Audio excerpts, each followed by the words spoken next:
Welcome to the Equity Team Podcast, where we provide Sedona, Arizona real estate insight to help you thrive during your next real estate transaction.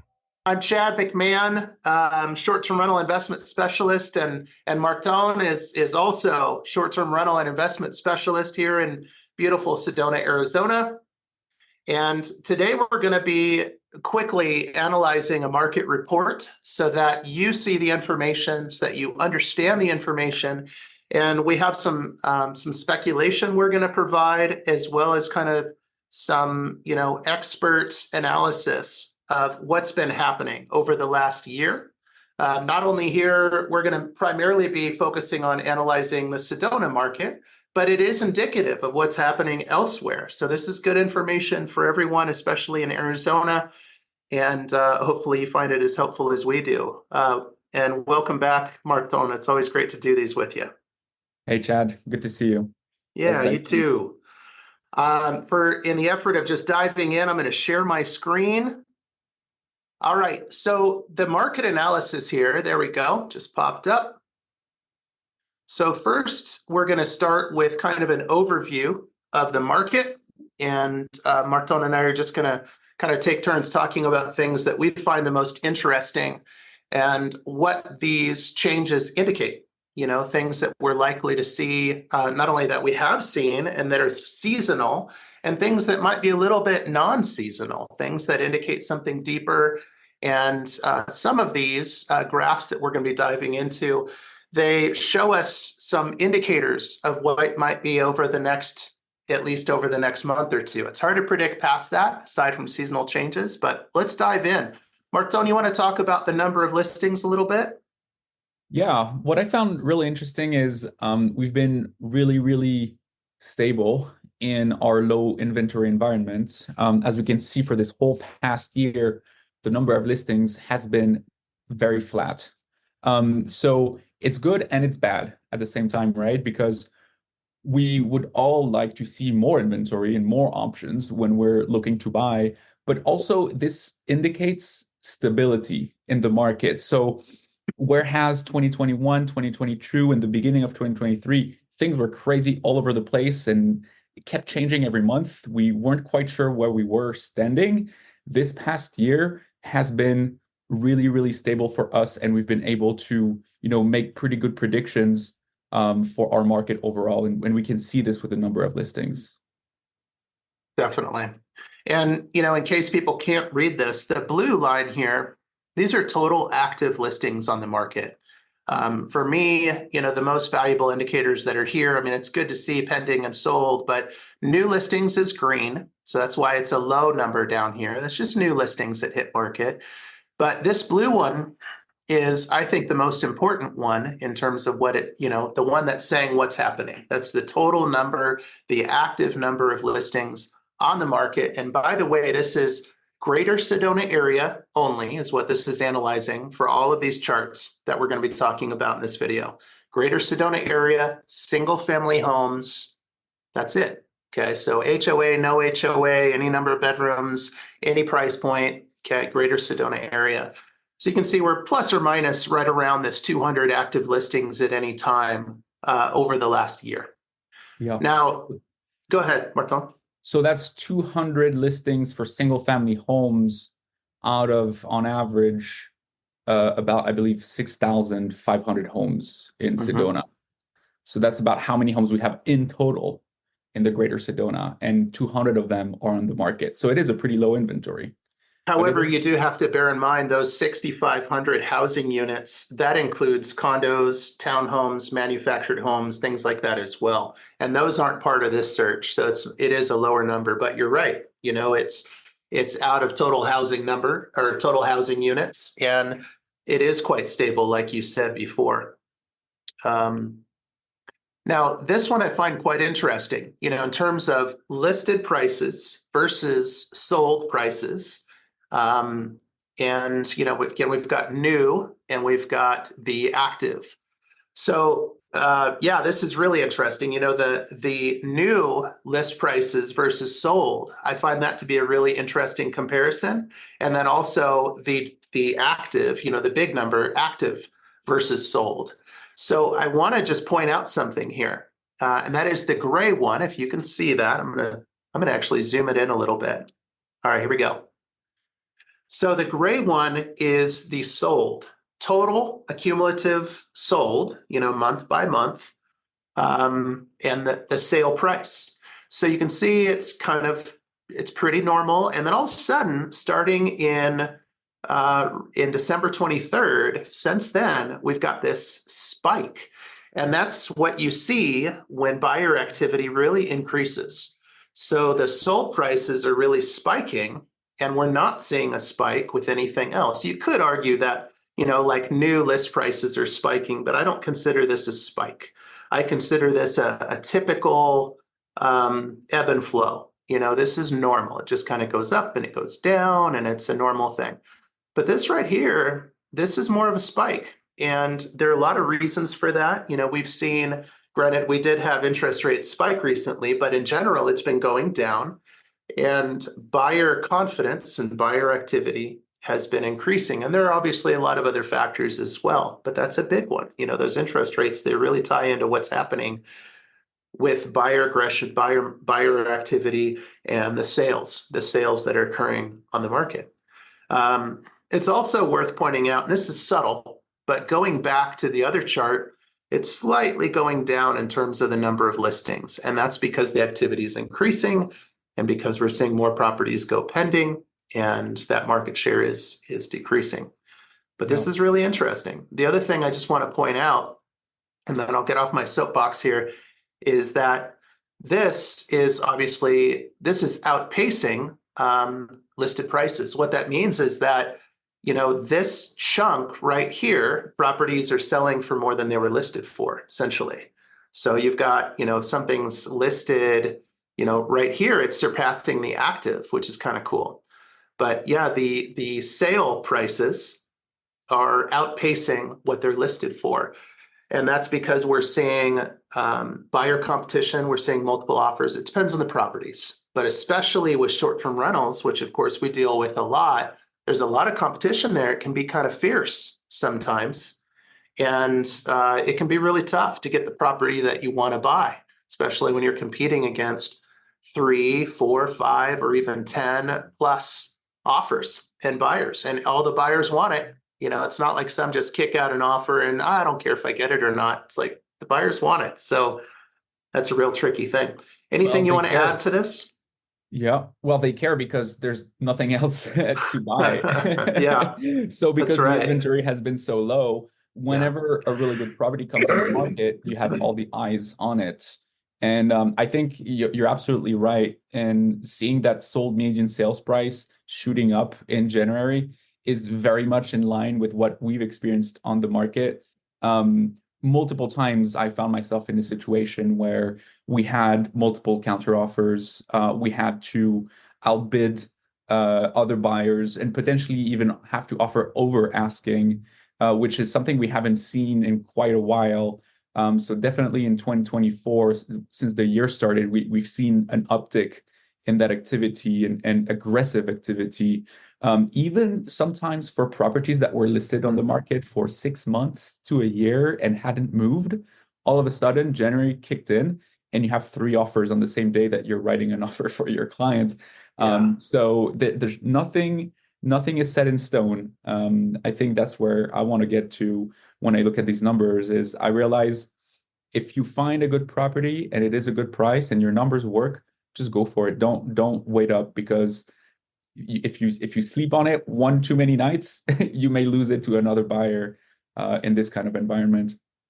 Yeah, that's right. And the key, and Martone and I are both finding this we do so much negotiating and we do so much of submitting offers and not only negotiating on the side and back channels and direct and all of that, and finding case by case with every single offer that we submit for our clients. But we've really got our finger on the pulse of how it's going with that kind of thing. And one of the things that you can do to give yourself an edge if you're a buyer is to get your offer in as early as humanly possible. And so what we try to do to support our clients to be able to feel really confident and comfortable and have enough information to submit an offer early, we get over there, we grab video for you, live video if you prefer. We analyze the properties before even an offer is submitted, so that you have a sense of, if you are an investor and you're looking for returns, you'll know what your returns are going to be conservatively. Remodel, you'll have an idea of what the costs are going to be, because we do a ton of that kind of stuff. And then, of course, we confirm that everything is either conservative or spot on, during that due diligence period. And if it doesn't make sense, and we discover that at that time, then you can go ahead and pull out of it. You get your earnest money back, and so your risk is quite low. So it's a good system. The other thing that's worth mentioning here, and then we'll move on, is seasonally, the wintertime is a low season. It's slower than the rest of the year. And yet we're seeing this increase in activity. And again, it's tied into what's happening with interest rates and some other things as well. But if we were back in time a year, let's say we're doing this recording a year ago, before there were any interest rate, no intel, no knowledge, no predictions, on what interest rates are going to do and all those kind of things, then we would have forecasted this to be quite a bit lower, because seasonally that's what happens in February and December, January, February, even early March, that things are slow, that buyers are not aggressive and confident. And so usually what you see is a restocking of inventory, and I'm not going to call it stagnant, but compared to this, it would be. Now, we do have other graphs down here, but because we've spent so much time talking about these, I'd like to skip those, and I'd like to go right into volume. I love that graph, and I think it ties really well into what you were just saying about the seasonality of things. And we're seeing an uptick starting January 2024. And I think it's not until we'll have the graph from next month that we'll really see a significant increase, because a lot of the activity started early January, and usually a typical purchase contract lasts for about a month, right? So a lot of these are going to close in February right now, right? I have 3 closings in February. So once we'll have the data from the end of February, we'll see that shoot up, kind of like how it shot up on January 2023, and also in January 2022. So no matter how the market is performing, and no matter what kind of environment we're in, we're still seeing that seasonality of purchase. And so December, once we start hitting the holidays, November, December, things slow down. People stay at home more. They're with their families. They're not making any plans. It's the end of the year. They're they're doing their accounting, doing their budgets. They're like, okay, they're making plans for the next year, right? And then as soon as January starts, they're coming back in hot. They have all these plans and dreams for the new year and the resolutions that they made with their families. And they're like, okay, let's just buy a home. And every single year we see the same thing. January 1st hits, and then our phone starts ringing, and all of a sudden we have many escrows. So it's quite interesting to see that over the past 3 years, and every year the market has been in a completely different state. Yeah. But still we can find that seasonality in the numbers and the trends. Yeah. There was 2022 was so hot. There was so much going on. You can really feel that when you look at this chart. So here on the bottom, it shows you the months and the years. And so here from September 2021, and then you can see there's some of that action. But then January 2022 to December 2023, you can see that it picked up quite a bit. It got nice and high, and it stayed high for several months, and there was a lot of action right then. And you can see it as we got closer in towards the summertime, which is kind of a seasonal low out here, not crazy low, but it does calm down. Now, usually what you see is, somewhere around September, October, November, usually it's decent. It's moderate activity, or maybe even better than moderate activity. That didn't happen in 2022. It was real hot, and then it calmed down quite a bit, and then it stayed pretty low, and then bottomed out in the seasonal low. So that's not uncommon. And then, yeah, again, in 2023, sure enough, you can see it here again, tops out in May. Usually it does start to pick up quite a bit around April or so, sometimes late March. And that did happen here. You can see this really pumped up seasonally. This is all seasonal stuff. And then kind of just bounces around. And so we're going to see the same thing, unless there's some crazy change in the market that is not foreseen, something that's not planned at all, some kind of economic whatever. But as long as things are moderately normal, we're going to see the same kind of activity. It's going to pick up again, as we get into March, April, and then again, May is always like so good. So that's what we're going to be seeing here, in 6 months from now, looking back, we're going to see that same kind of activity again. Yep. I'm feeling it. We're feeling it with our buyer activity, and every other realtor friends that we talk to, they have many escrows going on right now, much more in January than they did in December. So I think once the February numbers come in, everybody's going to be really surprised. Yeah. Marton, the last thing I'd love for us to just kind of quickly talk about is, and I'll be able to show the list here and the numbers in just a moment, but I would like to just briefly have us talk about expired, temp off market, and canceled listings. And it's for the benefit, of course, for the audience, but it's also to give a very quick crash course into our system and what we do for our clients, for buyers, but also on how we analyze properties for sellers, but especially for the buyer part. Why do I care about expired, temp off market, and canceled? Do you want to kind of briefly explain that? I love expireds and canceled listings, especially when they are good properties. And when we do our research for our clients, we not only look at what's active, but we also look at what used to be active but is not active anymore. And sometimes there's a very silly reason behind it. Sometimes it's just because the timing was wrong. Sometimes it's just because the sellers didn't really want to budge on the price too much and it was a little too high. But that does not mean that it's set in stone. And that's why I love going through these listings, because you can find sometimes the property that your client is looking for, even though it's not technically on the market. Multiple times this happened when there were properties that I had noticed and I had engaged conversations with the listing agents. Perhaps we made some, verbal offers, nothing in writing, but we've been negotiating in the background for a while, and then the listing expires.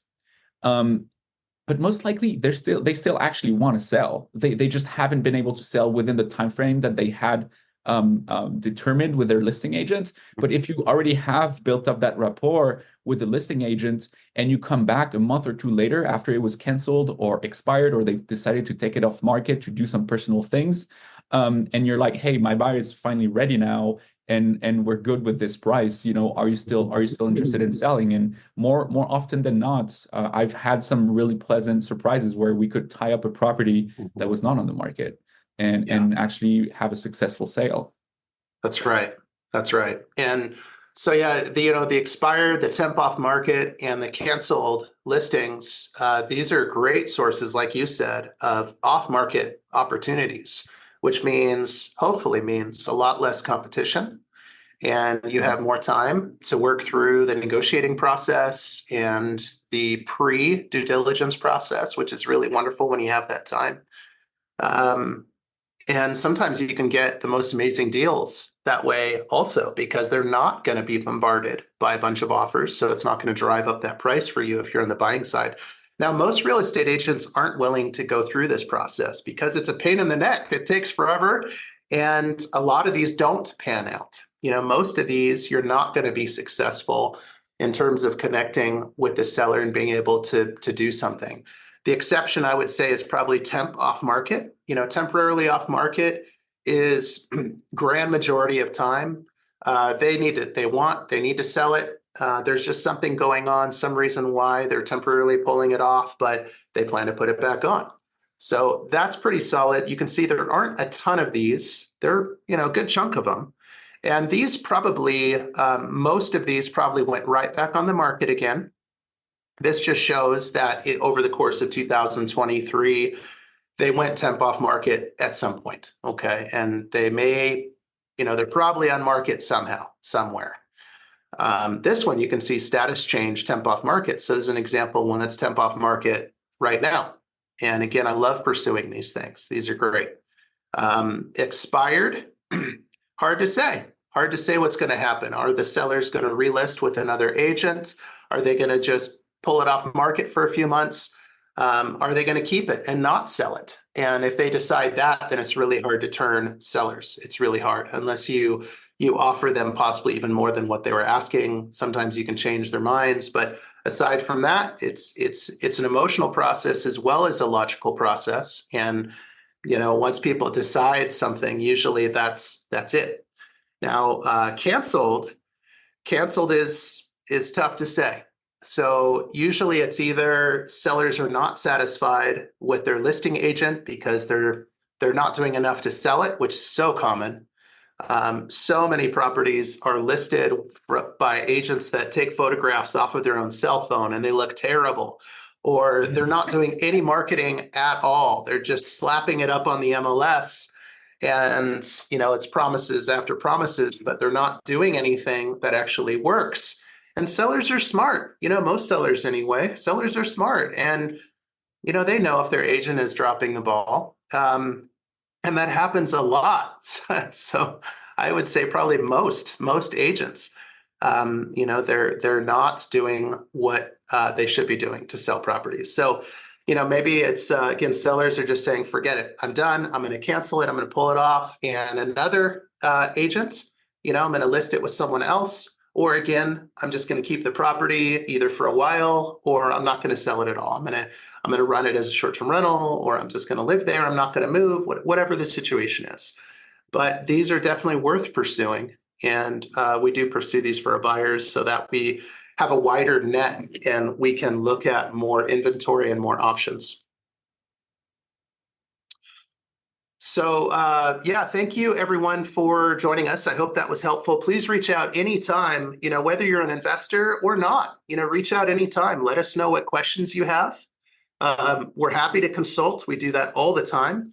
We consult with not only buyers and sellers, we consult with other real estate agents that have questions. We consult sometimes with government officials. People call us and they want to know what's going on because they know that we study this stuff obsessively. And, we follow what's happening with short-term rental laws and potential restrictions, although it's pretty minimal, but we do watch that stuff really closely. So reach out, let us know how we can help you. And thank you everyone for tuning in. Thanks a lot. See you soon. All right. Take care. Bye. Thanks for tuning in to the Equity Team Podcast. To speak with one of our top agents, visit us at owninaz.com. That's owninaz.com. Or call us at 928-323-0031.